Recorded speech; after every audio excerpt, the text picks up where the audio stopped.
Hello everyone, welcome to the channel. We have Andrea Stella on a post-quali interview. Let's watch together.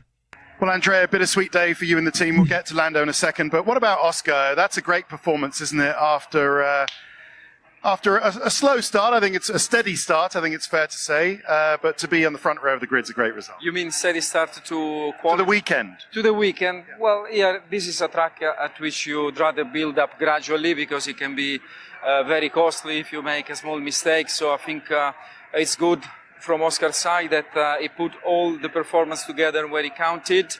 Very strong to be P2 at this track. Only beaten by Leclerc, who is a specialist. He's done a few pole positions at this circuit. It shows that the car is competitive in all conditions, and it shows the maturity and the speed of Oscar. So well done to him, indeed. And the bitter element is that the other car is at the back of the grid tomorrow. And we will try and do our best to get back in the points, minimize the impact. But obviously that was a very unfortunate qualifying for Lando today.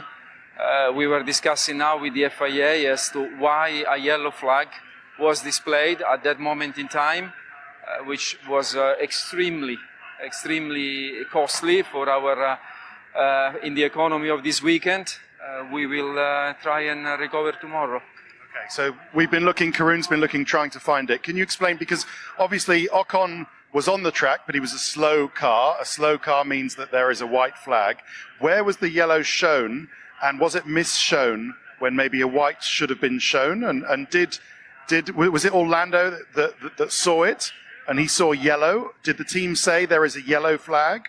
The team didn't say it because it was displayed last minute, and we check right now in our tools, and it is actually displayed as a yellow. So we were in conversation with the FIA as to why that happened, because the yellow flag isn't necessary when there's a car that, you know, it's just a slow car. It's offline, going slowly. It's offline going. So everyone tries their best, I'm sure.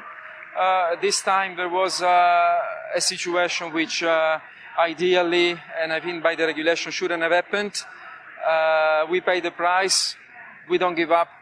Like I say, everyone trying their best. We acknowledge that. We move on, and we will do our best tomorrow to go and get some good points. Yeah, I mean, it wouldn't have made a difference had you gone out on new tyres on that last run. The flag would still have been there. But it was the fact that the first run wasn't quick enough that put Lando in that position, I suppose. Well, definitely today in Q1 it looked like the track had a lot of improvement. So apart from a few drivers, the first run wasn't necessarily sufficient, unlike some other cases. The used tyres were good, like Oscar does a 43.0 and Lando was exactly at the same kind of pace, and Oscar's time was good for a P3 at the end of Q1. So I think the used tyres were good enough. We saw even in Q3, Oscar on a used tyre, he was P3 at that moment in the final session of qualifying. So I think Lando at the wrong time, in the place in which there was a yellow flag displayed, which ultimately wasn't necessary. Thanks very much for clearing that up. See you tomorrow. Whoa. Oh my god. So a mistake of FIA, a mistake of a person that displays the flags, penalized Lando Norris on Q1. So that's a really tragic thing to be happening to a driver that is fighting for the championship. And clearly, as we see, Andrea Stella talks calmly, but inside he's very angry with the decision that has been made. The applying of the yellow flag that is not necessarily to be applied because of a car that is on a slow pace and out of a line, to display a yellow flag, that's ridiculous to be happened to that particular driver, let's say like that, because he is really fighting with all his power. He's fighting his teammate and he's fighting all the things, and he's really unlucky at the moment in all positions and sectors and everywhere. So he's really been struggling a lot last couple of races. He has, like Lando Norris has a fighting spirit, and I think that he is not going to give up easily to this matter. uh, like he's P17, but he's going to be able to do a lot.